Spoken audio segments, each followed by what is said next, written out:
Como vimos anteriormente, o nosso cérebro é dividido em lobo frontal, lobo parietal, lobo occipital, lobo temporal e ínsula.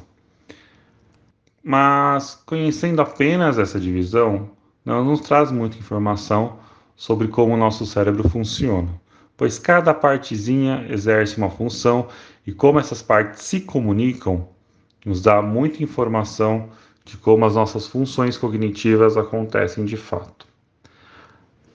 Um estudioso de neurociência chamado Brodmann, ele dividiu o cérebro em pequenas partes. E conhecendo algumas dessas pequenas partes nos ajudam a entender um pouco melhor como o cérebro funciona. Além do conhecimento das partes, é importante saber como essas partes se comunicam, pois, como veremos nas próximas aulas, a emergência de um estado cognitivo, de uma função mental, se dá por redes neurais, muito mais do que pequenas partes isoladas. O nosso cérebro, quando ele recebe alguma informação ou ele transmite alguma informação para o sistema nervoso periférico, ele o faz para uma área que chamamos de área de projeção. Principalmente quando falamos de questões cognitivas conscientes. As áreas de projeção são chamadas de áreas primárias, que são as áreas que recebem ou emitem, então, tudo aquilo que nós estamos pensando. Elas são divididas em área de projeção primária sensorial e área de projeção ou área primária motora. As áreas primárias sensoriais, elas são divididas em área somestésica, que são as áreas 3, 1 e 2 de Brodmann. É a área que fica logo após ao sulco central, localizado no giro pós-central. Então, toda informação sensorial que vem do nosso corpo, dor, temperatura, tato, tudo isso, ele é processado nas áreas 3, 1 e 2 de Brodmann. O que chega no nosso cérebro de informação que vem da retina, chega lá no lobo occipital, na área 17 de Brodmann, que é a área primária visual. Então, começa-se a ser processado alguma coisa visual no nosso cérebro nessa área primária. Temos também a área auditiva, que fica no lobo temporal, nas áreas 41 e 42 de Brodmann.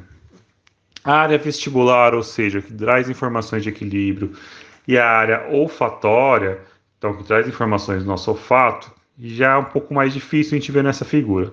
Então vamos ver numa próxima parte, que quando a gente tira o lobo temporal e vê uma visão de baixo para cima, uma visão inferior do nosso cérebro, nós temos o úncus e o giro polihipocampal, que exercem as funções de áreas de projeção vestibular e olfatória. Já quando a informação ela sai do nosso cérebro, ela sai por uma área motora primária, que fica no giro pré-central, ou seja, antes do sulco central. Na área motora primária, nós encontramos o homúnculo motor, que é um mapa do nosso corpo. Nesse homúnculo motor, quando é estimulado uma parte específica dele, ele manda uma informação que vai contrair as fibras musculares correspondentes àquela área. Por exemplo, se chega uma informação que ativa os neurônios desta área, haverá movimentos nas nossas mãos.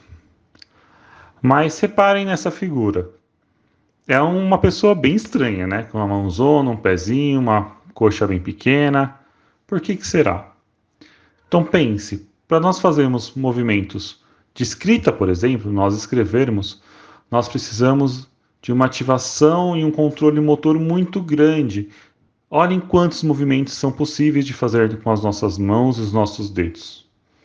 Diversos, não é? E para a gente andar? Basicamente movimento de flexão e extensão. Então, não precisa de um controle motor muito grande. Para as mãos, para os dedos especificamente, um neurônio acaba inervando apenas uma fibra muscular, enquanto na coxa, um neurônio pode inervar até 1000 fibras musculares. Então, nós temos mais neurônios envolvidos com a contração e relaxamento dos movimentos das mãos do que número de neurônios envolvidos com contração e relaxamento dos músculos da coxa, por exemplo. Então, nós vemos que na boca também tem um grande número de neurônios envolvidos na língua. Lembrando que as áreas primárias motoras, elas são relacionadas com o movimento voluntário.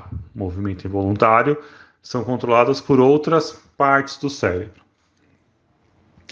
Assim como o músculo motor, nós também temos um músculo somestésico, que fica na área primária somestésica, relacionado com a sensibilidade.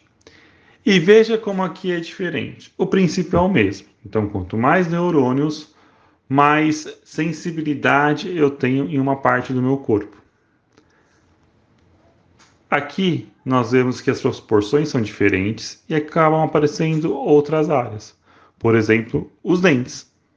Nós não temos movimento nos nossos dentes, mas acho que todo mundo que está me vendo e me ouvindo agora já teve em algum momento uma dor de dente bem significativa. Uma outra parte do nosso corpo que não tem movimento voluntário, mas que nós temos grande sensibilidade, são as vísceras e também as nossas genitais. Então, elas têm movimentos involuntários, mas a dor, ela é consciente. A gente sente dor, sente temperatura, sente pressão nessas áreas de uma maneira consciente. As áreas primárias relacionam-se diretamente com a sensibilidade específica ou com a motricidade. Não há muitos processamentos nessa área, apenas a identificação daquilo que se sente ou o envio de informação do que tem que ser contraído e relaxado. O processamento de como isso ocorre não é numa área primária, mas sim numa área secundária. As áreas secundárias, também chamadas de áreas de associação secundárias, elas relacionam-se indiretamente com uma sensibilidade específica ou com motricidade, pois já fazem relação daquilo que é sentido ou que irá ser contraído e relaxado com o que já se tem de conhecimento. Por exemplo, quando nós estamos lendo a informação que chega numa área primária, a área primária vai identificar o que foi visto e uma área secundária vai agrupar as informações em letras, palavras, para que depois sejam decodificados e tragam um sentido. As áreas sensitivas secundárias, elas ficam próximas das áreas primárias, assim como nas áreas motoras. As áreas sensitivas secundárias são divididas em área somestésica secundária, área visual secundária e área auditiva secundária. E nessas áreas já começam-se a ter um processamento mais refinado das informações sensoriais. As áreas motoras secundárias são divididas em área pré-motora e área motora suplementar. Nessas áreas estão o planejamento motor.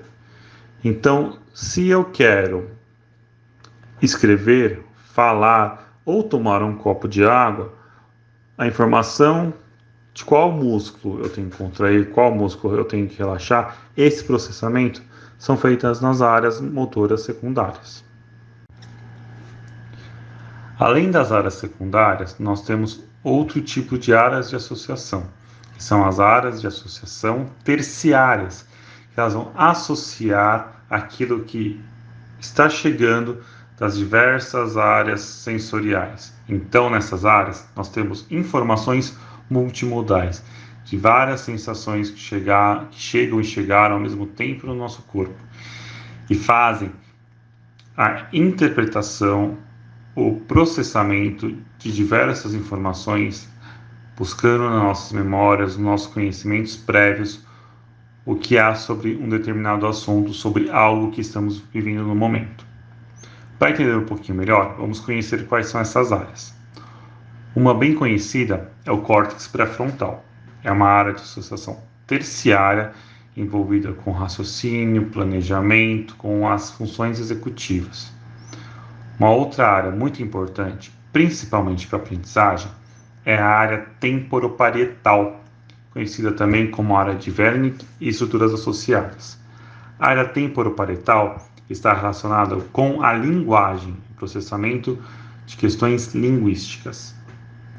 Outra área tão importante quanto essas é o sistema límbico, onde são processadas as emoções, motivações do momento que estamos vivendo, de realizar uma determinada tarefa, de estar em algum lugar, de estar com alguma pessoa. Então, essas áreas, elas são de extrema importância. É aí com o nosso processamento das informações, de fato, acontece em um nível de complexidade muito grande. Para ficar um pouco mais claro, vamos pensar neste momento. Neste momento, vocês provavelmente estão ouvindo a minha voz, ativando uma área primária auditiva. Essa informação da área primária auditiva, ela vai ser processada primeiramente lá, depois vai ser enviada para uma área secundária auditiva, onde vai ser distinguido o volume da minha voz, a entonação e os tempos. Essa informação depois vai ser enviada para uma área temporoparietal para a compreensão linguística daquilo que estou falando. Ao mesmo tempo, também chega uma informação visual, uma área visual primária, que depois vai ser mandado para uma área visual secundária e também para as áreas terciárias, da área temporoparietal, onde você vai estar lendo algumas informações linguísticas que também tem na tela. Essas informações também vão ser enviadas para a área do córtex pré-frontal, que vai fazer relações com as suas memórias, com aquilo que você já viveu. Você vai categorizar esse conhecimento que está chegando para você, em fazer relações com aquilo de conhecimento que você já possui. Além disso, com certeza neste momento você está sentindo alguma emoção. Você pode estar feliz, gostando desse conhecimento, você pode estar com raiva de mim neste momento, porque estou falando de muitas coisas que para você não faz sentido ou que você não esperava ouvir. Ou não está fazendo nenhum sentido e você sente um tédio, enfim. Então, essas áreas terciárias, elas são ativadas com diferentes propósitos, mas reunindo as informações sensoriais que chegam. Vamos usar um outro exemplo agora, para compreender como que a gente chega de uma área primária e termina numa área primária. Então, enquanto eu estou falando com vocês, minha garganta está pegando. Nossa, já estou ficando com muita sede, são muitas informações. Nós vivemos no Brasil e eu vivo numa área que é quente, então estou sentindo muito calor e uma vontade grande de tomar água. Então, chegou essa informação pela minha garganta, uma área somestésica, que o meu corpo está desidratado. Então, a informação sai da minha garganta, chega numa área somestésica primária, vai para uma área somestésica secundária e vai para o meu córtex pré-frontal. Esse meu córtex pré-frontal, ele vai interpretar essa informação como, olha, preciso tomar água. Aí eu vou tomar a decisão no córtex pré-frontal se eu vou parar de falar com vocês para tomar água ou se não, se eu continuarei falando com vocês. Digamos que eu falei, não, a informação que chegou que eu preciso tomar água é muito intensa. Então eu vou decidir parar de falar com vocês para tomar um copo de água. Isso é feito no córtex pré-frontal. É lá que nós tomamos as nossas decisões. Então, o córtex pré-frontal tomou a decisão, manda informação para uma área motora secundária, vê aí o que precisa ser contraído e relaxado para que o meu braço estique, minha mão estique, eu consiga agarrar uma garrafa de água, eu abra a tampinha dela e eu tomo um gole de água. A área motora secundária vai selecionar quais músculos deverão ser contraídos e quais serão ser relaxados, envia essa informação para uma área motora primária, para o córtex motor primário, e do córtex motor primário vai ser enviada a informação para que o meu músculo contraia ou relaxe. Espero que agora nós consigamos ter uma noção um pouco melhor de como o nosso cérebro funciona e vamos nos aprofundar um pouco mais sobre as redes neurais, sobre os nossos estados cognitivos nos próximos módulos. Espero vocês lá!